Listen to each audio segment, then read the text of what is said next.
do Senhor Jesus, quero trazer uma palavra que se encontra no Evangelho que escreveu Mateus, capítulo 8, versículo 5 em diante, sobre o milagre que ocorreu a pedido do centurião.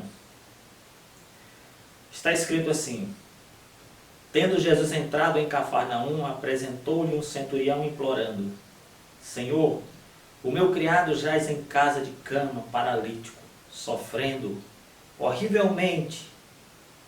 Jesus lhe disse: eu irei curá-lo. Mas o centurião respondeu: Senhor, não sou digno de que entres em minha casa, mas apenas manda com uma palavra, e o meu criado será curado.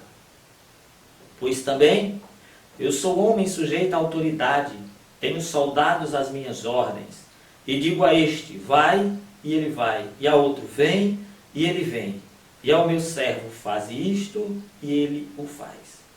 Ouvindo isto, admirou-se Jesus e disse aos que o seguiam: em verdade vos afirmo que nem mesmo em Israel achei fé como esta. Versículo 13. Então disse Jesus ao centurião: vai-te, e seja feito conforme a tua fé. E naquela mesma hora o servo foi curado. Bendito seja o nome do Senhor. Aleluia.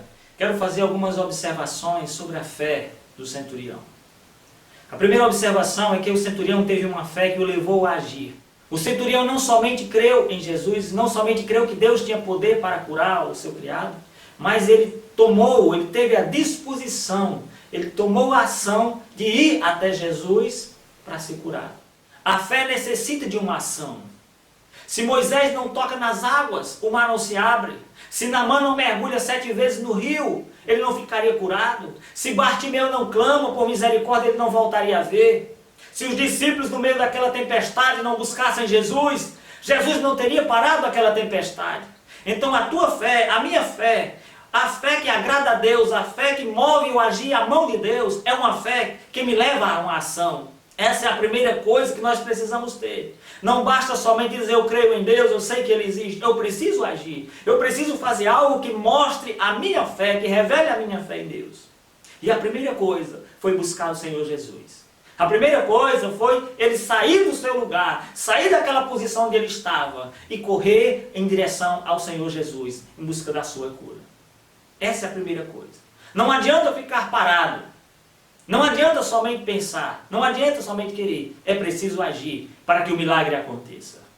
A segunda observação que eu vejo na fé deste homem é que a fé que ele tinha o levou a reconhecer seu pecado, fazer um exame de consciência diante da santidade de Deus. Quando ele se aproxima de Jesus, ele relata que ele veio buscar a cura do seu criado. Jesus disse que ia até a casa dele, mas ele diz: Senhor, não sou digno de que entre debaixo do meu telhado. Diga somente uma palavra e o meu servo será curado. Isto é um exame de consciência. É reconhecer a santidade de Deus. Ele viu naquele momento que ele estava diante de Deus. E ele se viu imperfeito, ele se viu falho, ele se viu pecador, ele se reconheceu pecador, ele reconheceu as suas falhas. Ele se achava indigno de estar diante de Deus. E muito mais que Deus fosse a sua casa. Por viver numa cultura romana, onde era praticado o culto a vários deuses, várias divindades, havia um politeísmo ali, culto ao imperador e várias outras divindades. Ele se achou indigno. Ele se achou indigno também, pela sua consciência o acusava de pecador, de falho. E muitas vezes nós não temos essa consciência. Quando vamos à casa de Deus, nós vemos, observamos, às vezes nos portamos com roupas sensuais, com roupas imorais. Quantas vezes estamos na casa de Deus e não nos arrependemos do adultério, da fornicação, das inimizades, do ódio que temos do nosso irmão, do próximo, dentro da nossa casa. Não nos arrependemos, não olhamos para nós nessa condição de pedir perdão a Deus. Este homem não, ele fez o exame da sua consciência. Ele disse: Senhor, eu não sou digno que entre debaixo do meu telhado, mas diz uma palavra, meu servo será curado. Ele examina-se a si mesmo, a sua condição. Nós precisamos ter uma fé como esta fé do centurião.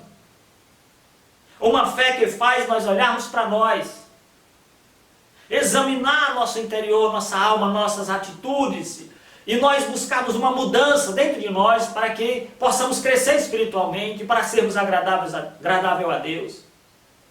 Precisamos olhar nosso comportamento diante de Deus no templo, nossas atitudes para com a nossa família, para com nossos vizinhos, para com a sociedade. Precisamos ver como é que são as nossas palavras, nossos pensamentos, fazer um exame para nos aproximarmos diante de Deus, porque Deus é santo, Deus é perfeito, Deus detesta a indecisão, Ele abomina. Ou eu sou crente, ou eu não sou. Ou estou buscando mudar de vida cada dia para me aproximar de Deus, ou não adianta nada. Eu preciso fazer um exame da minha vida, dos meus defeitos, das minhas falhas, e pedir perdão a Deus. Diz a palavra do Senhor em Apocalipse 3,15, quando ele escreve uma carta, 3,15 e 16. Diz o Senhor para aquela igreja de Laodiceia: eu sei as tuas obras, que nem és frio nem quente. Tomara que foras frio ou quente. Assim, porque és morno e não és frio nem quente, vomitar-te-ei da minha boca. Esse centurião estava decidido, ele sabia que ele não tinha condições de ter Jesus dentro da sua casa, ele reconheceu. E quando nós reconhecemos o nosso pecado, nós alegramos o coração de Deus. Quando reconhecemos o nosso pecado, nós estamos estendendo a mão para receber o perdão de Deus. O profeta Isaías, quando teve a visão do trono de Deus, ele diz: ai de mim que eu vou morrer, pois eu vi o Senhor, vi a glória de Deus. Ai de mim, porque sou um homem de lábios impuros e vivo no meio de um povo de impuros lábios. Isaías reconhece a sua falha quando ele está diante de Deus. Ele confessa o seu pecado diante de Deus. Moisés, quando se aproximava ali para ver a sarça ardente, aquele mistério, Deus diz: Moisés, tira a sandália dos pés, porque o lugar que você está é santo. Jesus, quando chega no templo ali, ele expulsa aqueles que estavam fazendo da casa de Deus uma casa de negócios. Estavam fazendo da casa de Deus aquilo que era totalmente o contrário. Ele diz: a minha casa é casa de oração, é casa de você ter um relacionamento comigo, é casa de você vir buscar mudança para a tua alma, para o teu entendimento, é casa onde vai haver uma transformação da tua vida. Para isso você precisa reconhecer a santidade de Deus. Precisamos nos portar diante de Deus com esse espírito, com esse sentimento de pecador, mas também com o espírito de que, se nos aproximarmos de Deus, Deus perdoa nossos pecados, perdoa todas as nossas falhas. A segunda coisa que o centurião viu foi isso. Ele viu seu pecado diante da santidade de Deus. A terceira observação que podemos fazer na fé do centurião é que ele só precisava de uma palavra, de uma ordem de Jesus para que o seu criado fosse curado. Há uma frase que diz: querer é poder. Mas no plano humano, querer nem sempre é poder. O centurião, ele queria a cura do seu criado, mas ele não podia fazer nada.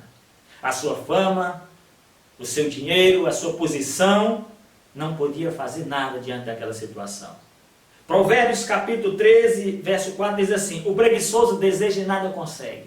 Salomão está dizendo que o preguiçoso ele quer, mas não consegue, não vai ter. Então querer nem sempre é poder.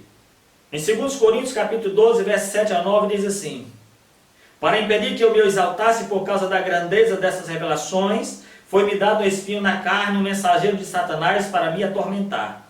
3 vezes roguei ao Senhor que o tirasse de mim.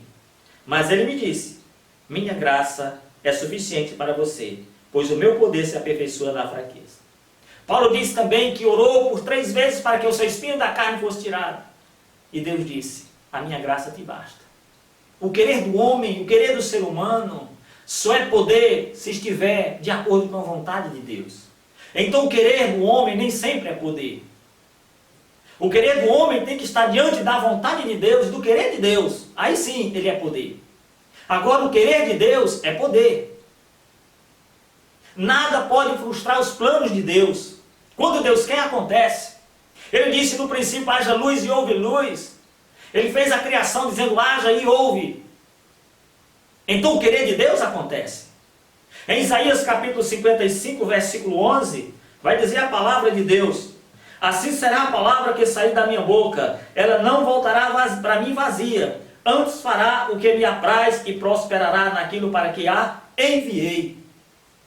Somente o querer é poder em Deus. Em Deus o querer é poder, porque Ele é todo poderoso, Ele é o Criador, Ele fez tudo. O centurião tinha noção, ele sabia o que era autoridade. Ele, quando dava uma ordem a um soldado seu, ele sabia que aquela ordem ia ser executada. Ele não precisaria estar presente para que a sua ordem fosse cumprida, de maneira alguma. Ele simplesmente dava a ordem e acontecia. E o centurião, ele observa isso em Deus, observa isso na autoridade de Jesus. Ele diz: Senhor, não precisa entrar na minha casa, só uma palavra. Em outras palavras, o centurião está dizendo: Senhor, tu tens autoridade, tu é maior que eu. Eu, sendo homem, eu dou uma autoridade, dou uma ordem para um soldado, e ele cumpre. O Senhor é uma autoridade espiritual. O Senhor é um Deus todo-poderoso. Então a tua palavra, assim como a minha se cumpre, sendo humano, falho, pecador, a tua palavra, o Senhor sendo santo, perfeito e justo, o Senhor vai cumprir, a tua palavra será cumprida. Não precisa ir na minha casa, diga somente uma palavra e o milagre vai acontecer. É essa fé que Deus quer que nós tenhamos, uma fé inabalável, uma fé que não expressa nenhuma dúvida, é uma fé que só expressa certeza, absoluta, convicção da autoridade que Deus tem. Deus tem autoridade para ressuscitar e para curar, porque Ele é Deus. O centurião viu isso em Jesus. Essa autoridade, quando você ora, quando você busca Deus, independente do lugar onde você esteja, Deus está para ouvir a tua palavra, para ouvir a tua voz. E se essa tua palavra, essa tua voz tiver fé, vai ser cumprida. Não existe um lugar específico. Onde você estiver, Deus vai agir em teu favor. Existem lugares de oração, como é o templo, mas não é só no templo que Deus ouve a tua oração. Jesus disse que no quarto, mas não é somente no quarto que Deus ouve a tua oração. Há pessoas que creem que no monte tem mais poder. Também não é só no monte, é em qualquer lugar. Jesus, quando chega ali na terra de Samaria, e ele se encontra uma mulher num poço, uma mulher que tinha pecados, várias falhas, e ela tem uma dúvida: Senhor, estão dizendo que nós devemos orar em Jerusalém, ou estão dizendo que é no Monte Gerizim. E Jesus diz: eis que os verdadeiros adoradores adorarão ao Pai em espírito e em verdade. É em qualquer lugar. Em qualquer lugar Deus está pronto a ouvir a tua oração, ouvir o teu clamor. E se essa tua oração e teu clamor tiver fé, esta fé inabalável, esta certeza, o teu desejo será cumprido. Porque o querer de Deus é poder. Quando o centurião manifesta estas três coisas: fé para agir, fé para reconhecer o seu pecado e fé para acreditar que basta uma palavra, assim Jesus disse depois: vai, seja feito conforme a tua fé. Que nós possamos ter esta fé, esta confiança plena em Deus, esta confiança que o centurião teve em Jesus. Ele não tinha dúvidas que Jesus tinha poder para curar. Ele não tinha dúvida que Jesus era todo poderoso. Ele foi a Jesus e alcançou o seu milagre. Venha para Jesus. Reconheça Jesus como teu único e suficiente Salvador. Entenda que Jesus tem poder para realizar toda e qualquer coisa. Entenda que Deus tem o controle de tudo. Tudo está no controle e na vontade de Deus. Então se aproxime de Deus com esta fé, com esta confiança. Esta fé que agrada a Deus. Esta fé que alegra o coração de Deus. Que Deus te abençoe. Abençoe a tua família. Em nome de Jesus Cristo. Amém. E graças a Deus.